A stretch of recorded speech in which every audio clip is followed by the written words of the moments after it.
So let's look at example 17. Scores on a standardized college entrance exam, which we're calling CEE, are normally distributed with a mean of 510 and a standard deviation of 60.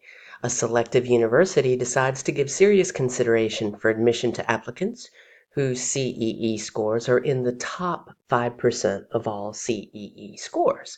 We want to find the minimum score that meets this criterion for serious consideration for admission.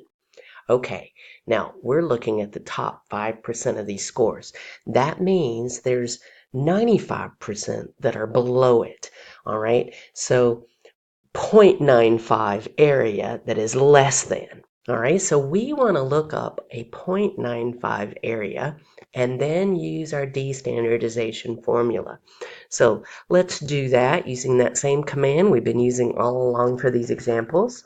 Equal norm.s.inv 0.95, and we see that's 1.644854.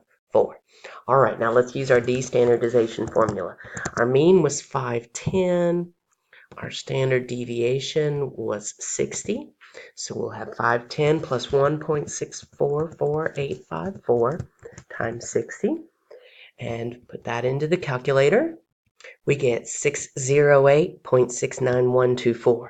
So a student has to have at least a 608 or 609 to get into this university.